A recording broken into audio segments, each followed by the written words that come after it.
On 26 June 26 June 1960 British Somaliland Somalilandeska Britishka ah gained independence wuxuu xorriyadda ka qaatay the state of Somaliland Jamhuuriyadda Somaliland.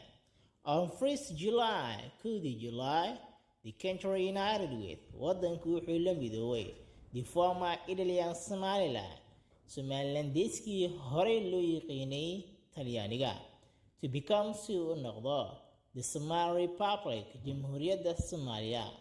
The anniversary sanad guurooyinka of both events ee labada dhacdood are now celebrated hadda ayaa loo dabaaldegaa as a public holidays sida fasax guud ahaan ayaa loogu dabaaldegaa in Somaliland and Somalia labada wadan oo kala ah Somaliland iyo Somalia. Happy Independence Day.